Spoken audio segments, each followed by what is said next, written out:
Hello, we're live.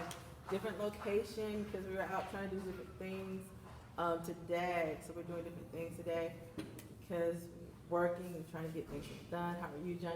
Doing well, doing well. We're up here at First Metropolitan Church today. Q got through meeting with the gentleman that's going to be setting up for the testing tomorrow, so really excited about that. Got some great things going on in the life of First Met, in our lives, and we've been coming to you guys every Friday, generally from home. Yeah, generally from home. But even our home situation is a little different this week. You know, it rains on the just and on the unjust, and we had a leak in our house that destroyed some equipment. But at the same token, we're happy and excited to be able to be with you this evening and to be able to share with you. So this evening, what's our topic? This evening, our topic is moods. Moods. Yes. So I hope this finds you in a good mood. That's what I'm hoping. You know. But if you've been living in our house with all your kids and your family, you might not be such in a good mood. Moods are an amazing thing to talk about. Particularly, you asked what it's like living in a house full of women. But today, we won't even focus on that. Today, I'm going to talk about myself. Because I have moods too. When we first met, one of the things, it was a joke that I had with Q. And I said, well, you have your time, but I have a dot. And that means that there are some times where I go through moments where I need some time alone. And I need some space, and I need to kind of have a little time to kind of clear my mind and think about some things. And so what I wanted to, I thought we could talk about today is how that impacts the home. Because what happens is, I had this idea, how did that work out? That literally in this COVID situation, I wanted to talk about this idea of moods being contagious. And so Q can be having a great day, get some great news about her job, things are going well with the girls, she was super productive, and then I come into the house with my mood, and my mood, snapping at people. Doing different things. Not happy, trying to make things happen, trying to figure things out, and I'm a little frustrated. And so because I'm frustrated, I'm a little short with everybody and don't want to be bothered. And then I bring into the house a mood that did not exist prior to my arrival. And so what I thought would be really cool for this idea of this talk today is to talk about moods and how they affect things, and to suggest that some of us need to come into our homes wearing a mask. So why did I say a mask? You say a mask because then you don't infect the people around you. That's what masks are for. They're here so you don't infect, you keep your bad mood to yourself, and you don't impact anybody else around you, like germs that get contagious. Show off your mask. This is a good little mask. Who made that mask? Actually, she's on Facebook, and it was personalized with Ms. Dr. Q on it. So that's what we mean by masks. So we don't want to infect people, and we come into here, and then you know it. You can see that with your children sometimes. Their bad mood impacts the whole house because they slam in doors, they hit their sisters, they move their stuff, their sibling out the way, they're doing different things, and they make their siblings upset. So now you have one child upset, now you got 2 or 3. With us, you have 5 kids upset. So you're affecting people. Yeah, so your mood is contagious. The way you see life, the way you present life, the way you project life, you can literally take a house that is full of peace and harmony, and you can spend 5 minutes in it and bring what happened from the outside into your home and infect your home. Mom used to talk about all the time, and our grandparents used to talk about how you had to come home. Sometimes you had to anoint your whole house. You have to go to your house and you have to speak to that spirit and tell that spirit to get out of my house. So you can't reside here. You're breaking up the peace and the harmony in our home. Your mood is going to come in and break up our relationship. So what I sometimes tell my children is, I need you to take that to your room. It's like, because your bad mood can't impact the rest of the crew around here. Not going to bother me. Take your bad mood to your room, and therefore you're not impacting anybody else but yourself. Now, what's crazy about that is a lot of the times we talk about our kids and how our kids affect things, but I wanted to talk specifically about how we affect things. You affect the temperature of your home. Right, I think Pastor shared that a couple of weeks ago. You actually affect the temperature of your home when you come in, and and you project what happened outside on the inside, you can take a child that is growing, that is healthy, that has something that they want to celebrate with you, and you can snuff it out. Yes, you end up hurting them. So you get in, you snap at them. They're like, what happened to you? Why are you already snapping at me today? You coming in, man, you're upset because they didn't do something, but you need to be able to figure out what happened in their day too. Yeah. And so sometimes you're snapping, and they might have had a bad day. And so you, as the adult, you need to be able to help them go through their day because they're a child. So sometimes you cannot bring your bad mood into the house because you're impacting your children, and you don't want that. And you want your children to be able to share with you. And when you talk negative to them, or you do something like that, you impact the children. So sometimes you have to isolate yourself. During this COVID situation, what they're saying is, if you're sick, what do? You stay home. Stay home. And Isolate if you're sick, yourself. but if you're sick and you're in the house, you stay in your room. Stay in your room. Don't come out. We'll bring Isolate. your food. We'll We'll bring bring your some food to food. you. We'll bring your food to you. We don't need to bring it out here. Thank No. you. We will bring stuff to you. Don't affect the whole house. Why do you have to go through and cough on everybody? Why do you have to go through and snap on everybody? Why do you have to go through and be mean to everybody? Why do you have to rain on everybody's parade? Why do you have to talk down to every specific person, or to have strife and animosity built up in every relationship? You don't have to do that. You can isolate yourself until you get it together, because if you don't, then what happens is that you see a rise in the curve, right? And now it starts off with one person, and it ends up being 2, 3, 4, 5, and if you're in our family, it could be all 7. Yeah, they all right. And then once 7 people are sick, how difficult is it to regain balance in the house? It's very hard because now you got to figure out 7 different solutions because you got to calm down 7 different people. But if you had isolated yourself, kept your bad mood to you, then the other 6 people in our house would have been how happy and cheerful and gone about their day. But now I need to figure out what's going on with all 7 people. Then I have to call us all together. We got to then toss all of our issues. She did that, she did that, she did that. No, we don't need all that drama and all that extra nonsense. Keep your bad mood in your room. Just go in your room, read a book, come out when you feel better. That's always been my thing. Just come out when you feel better. Now, here's the thing. Now, I watch a show called Naked and Afraid. It's not the best show ever, but come on, guys. I like it. It's a good show. Yeah. Right. But one of the things I was telling you about one of the shows that I recently watched is there was an episode where there was a man and a woman. Of course, they're on an island, they're naked, and they're afraid. But they're really not afraid. They're survivalists. Because they're survivalists. But they are in a challenging situation. Sure. So they're in this challenge, and this man goes out, and he kills a snake, a poisonous snake, and he brings it back to the hut, and he shows it to this lady. And she says, "Oh, you killed one of the small ones." A baby snake. Well, it's still poisonous. Let's give the boy some credit, give the man some credit. Yeah, He got y'all some food. Y'all needed food. Yeah, it's still poisonous. And at that time, they had been without food 10 days. So the food that he brought home, she complained about. So he was like, "All right, you know what? I'm going to let that slide." She misspoke. So then a couple of days later, they've been without food now another 3 days, and they're starting to prepare for extraction. He brings home a pig. He kills a wild boar, not a pig. Thank you. It was a wild boar. And then he brings home the wild boar, and she says, "Oh, you caught one of the babies." No, we need to give him some credit. See, some of us are pessimists at heart. We gotta admit it, y'all. Some of us can only see the cup half empty. Yes. We don't see anything full. It's half empty wherever we go. Oh, you made me lemonade. It's not sweet enough. It's not sour enough. Something's wrong. Wherever we're doing, we did something wrong. Well, that impacts the house around you. Then you're going to raise children that always see things in a negative tense. They're always looking for perfection. And I'm like, there's nothing perfect in life. Only God was perfect, and He's in us, but we are in flesh, so we're not going to be perfect. So I need to appreciate what you're doing. Now, one of the things that I talk about with this show is I told Q, I said, you know what? I'm hoping that this lady goes back and watches this episode so that she can see, because eventually the guy snaps at her. Yes. So eventually her mood was contagious. Because he got it back. She was talking bad to him, messing with him, talking down to him, didn't appreciate anything. She ends up burning down the hut, by the way.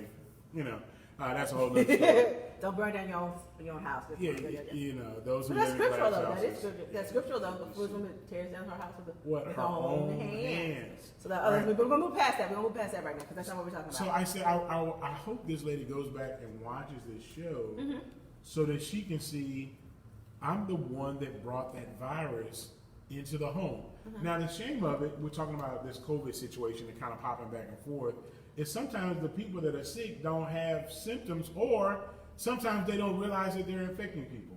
They're snappy and they don't realize they're snappy. Yeah, and so what happens is that you're moody and you're going through the house, and everybody now is moody because you've been at everybody, and then once you get some good news or You're out of your finally mood. figure it out, you come out and look at everybody else like, why y'all in the mood? Why y'all mad? And it's like, well, And they looking at you like, because you started it. yeah, you started this. You're the one that snapped at me first, and now you have to go through now and try to heal everybody else. Well, oftentimes when you're in a home in your family and you see that creeping in, the job is to actually isolate who's infected, the infected one, and not to isolate them, like kick them out, but to actually discover, where is this mood coming from? Where did this virus start? How did this get into the house? Who started this? Who did what? So that we can address it, and then once we find out that this person is infected, now we can offer a cure, and we can start to treat everybody else to make sure that everybody is healthy. Yes. But if you don't find out and start with a person who was initially sick, then you can heal or attend to one person, and then they'll get the other person sick. Yes. Now, have we ever had a situation like that? And not to talk about specifics, because we really do try to keep the girls' issues to the girls, and we share our issues, but we also try to keep our issues a little bit more to ourselves. And I share a lot about myself, because if you listen to me preach, I'm gonna say it anyway, so it really doesn't matter, because it's really about teaching and being effective, and the transparency sometimes helps. And so I try to do that in these type of talks. But have you seen a situation like that? And if it's something that deals with me, feel free. I think we see that sometimes when the kids are doing stuff, or somebody comes in a bad mood, and they're less nicer to their siblings, and then their siblings catch an attitude because they're not treating me the way I should be treated, and then it starts to trickle down. And so usually that's why I'm like, my role is, why don't you take that mood to your room, and when you're ready to come and talk to us the way we need to be talked to, then we can start fresh. Then it keeps the other people happy, and that mood goes somewhere else. And then you can come in, or sometimes we also do, you don't have to go to your room, maybe you come to the room with me, because you're not going to change my mood very much. But I just don't need you messing up the rest of the temperature of this room, messing up the rest of the groove of this room. Yeah, and that's something that has to be really, it means that we really have to pay attention. We have to be very attentive to what's going on in our homes, because it doesn't take a lot for a wildfire to actually start. A wildfire can start in just a couple of minutes with people just not paying attention or not doing what's right. And so because of that, you can find yourself in a pretty tough situation just by not fully paying attention to what's going on in your own house. So you have to watch that. And now, I also started off with talking about us as parents, because it's very, very important on how we as parents handle our own moods. Yes. Because it teaches our kids how to handle moods. Yes, it does. So if you come home and you popping off at everybody, or if you're a female and you're going through that special time that God has ordained because you picked the fruit, because it was your problem, it was your fault. No. I lost my focus there. All right, but you're going through that time, and it's a rough time. It is. It's rough. But if you spend that time saying, "Hey, I got that. I can't help it, and I'm gonna speak freely, and I'm gonna talk to people freely, or I'm gonna act freely," then when it's their time, they think they can do the same thing. they feel like, "Well, mom is like this." If I can say whatever I want to say, then if you can say whatever you want to say, then I can say whatever. No. Therefore, it works. No. We all have to be respectful of each other, because we all got to live in this house together. We got to get along. So we need to do what we need to do. So what type of example, parents particularly, are you setting in your home? And are you aware that the kids are literally mirroring what they've seen? They're mirroring what they've seen. And what's bad about it is that when we see what's being mirrored, we don't often like it. I don't know, because I'm thinking about it. Our kids understand my thought about your bad attitude, so they just go in their room. They don't know me. But then I'm like, I got to make them come back and socialize. I'm a lot more patient with those type of things. I believe in long suffering. But at a certain point, you got to get it together. There's only so much. There's only so far I'm going to go. But if you do want the freedom to whine and pout and do all that kind of jazz, I'm gonna give you at least 30 minutes. Yeah, about maybe a 15. Give me you come in my room. You get about 15 more minutes to tell me what you need to tell me, and you can have your sob story, your pity party. Because my thing is, now what can we do? How can we move on? Because they look at me like I'm like, and they know I'm so ready to say, and can we change this? And they're like, no, okay, then it needs to go. We need to let it go. If we can't change it, if we can't modify it, grieve it, and then let's move on and figure out what we can do next. How can we focus? Wow. Well, that's what we have for you guys today. Hopefully, this is something that's going to be very thought-provoking for you. Maybe to cause you to look at yourself in the mirror, and also change the way you respond to your kids. Because or your family. You need to know that if I'm in a bad mood, I can't use that as an excuse to take that bad mood out on anybody else. So therefore, I need to figure out how to change my mood. I need to talk through my mood with them. I need to figure out something. But what I don't want to do is get in there and start picking with them, and they catch the same bad mood that I have. I did a counseling session this week with a lovely couple, and that was one of the things that we were looking at is how each one affects the other, and how we have to isolate ourselves. Sometimes, even though you should not self-diagnose, but in this case, oftentimes, as opposed to always looking at the way someone responded to you, you need to look at the way you responded to them. Because what's interesting is that a lot of the times we focus on the effect, but not our actions. So what we do is we want to be able to speak freely to someone, tell somebody out, tell somebody where to go, tell them how we feel them, treat them how we want to. And then the thing that we notice is their response to us. And it's like, no, but you threw some arrows first. Yeah, you threw some arrows first. So I'm responding to you. And yes, what I'm saying is not right or not justified. But sometimes you need to go back and look at yourself and say, how did I contribute to this problem? Like, was it my words that started this? Was it the way I handle stress that, or the way I handle pressure that started this? And if you can do that, you can start to restore some peace back to your homes. And so we just wanted to make sure that everyone was thinking like that. We have to deal with that. I'm a moody person, especially when I'm deep in my thoughts and deep in my feelings. I need some space. I just need space. But when I'm taking that space, I have to make sure that space does not impact the entire house in a negative way. You still are responsible. When your kids say, hey, come play dolls with me, it's like, yeah, okay, yeah, sure.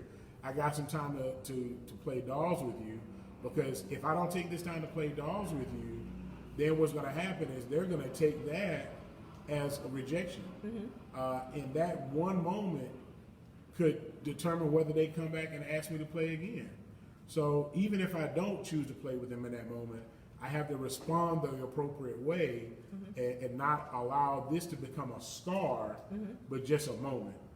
Right? And so have you had some moments, I know we said we're going to end this, but have you had some moments in your life where you look and you say, you know what, I created a scar. I wounded my spouse. Or my friend, Or just my about friend. with my words. Yeah, Because I wasn't in a good mood and I couldn't the way I responded to them was out of pocket. yeah. And so therefore what happens is we need to be careful about what comes out of our mouth and not scar people with our words. Yeah, we talked about that friendship thing. That was a conversation that we had. And Q's always saying, we're best friends. And I'm saying, all right, yes, we're best friends.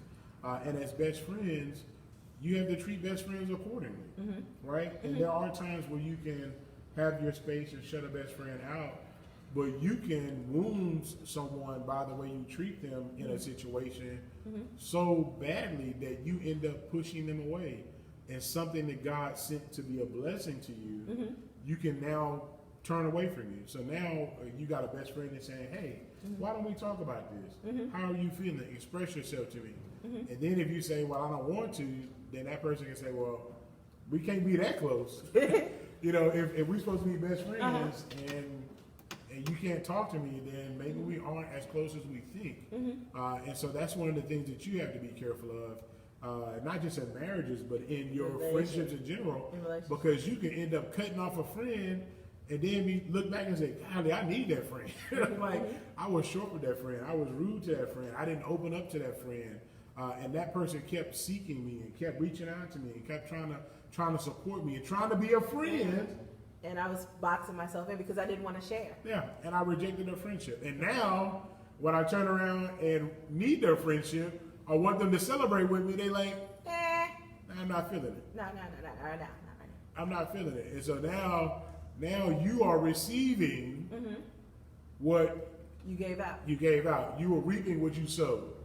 And it does not make it right for those of you who are responding. You should still respond in a Christ-like manner. And that's one of the things that I have to do is I have to say, you know what? You may feel like you've been wronged, but it does not make right your response. And so that's why I came up with this concept to say, hey, look, even though a mood is contagious, you don't have a right to respond unchristlike. Even though a mood is contagious, you don't have a right to maim or to injure someone. Even though a mood is contagious, or it may even be disrespectful. You may feel like a mood is disrespectful. Man, I was disrespected. It does not give you the right then to then disrespect or to abuse the person that God has placed into your life to watch with the word and to build up and to care for. And so you're still responsible for your actions even when you've been wounded. And so therefore, you need to be accountable. So when you're in a mood, you have to identify that you're in one. You have to be self-reflective. You need to know that you're in a mood. And some of us, we're blind to our own emotions. We gotta be able to be open to our emotions and know where we're at. And that's one of the first steps. Then you can figure out how to handle these emotions. And some of us need to go to therapy. Some people, we need to talk it out. I'm sorry. Yeah. Some of us need therapy. Sometimes it's needed. Sometimes it's needed. And you just need to talk it out so you can reflect on it. Some of us can, if you don't do that, you need to journal it. You need to write it down so you can just get it out. Or if you don't have someone to talk to, just get it out, write it down. So then you can clear your mind and then you can move on and function. Because you have people in your circle who need things from you. You have family members, you have relationships. And the thing you don't want to do is affect them with your bad mood or whatever type of mood it is. If it's sad or whatever, you're going around the house playing all the sad songs that you can find. And then you wonder why everybody's looking at you. No, it's all the sad music you're playing. Let's find some hyper music, cheer the people up, because now you're impacting everybody else with the sad music. Really? So therefore, you got to do those different type of things. You're with Camila. She's over here with us this week. I will let her take my place while I stop. Okay. So we're getting ready, and Camila's over here. You want to say something, Camila? You got to hear the whole section. What do you want to say? Hello. Anything else? It was a great section. It was a great section. What do you think about moods? I think I have them a lot now. You think you have moods a lot now? What kind of moods do you have? Mad moods. Mad moods? What can we do with your mad moods? What can we do with that? Huh? You don't know?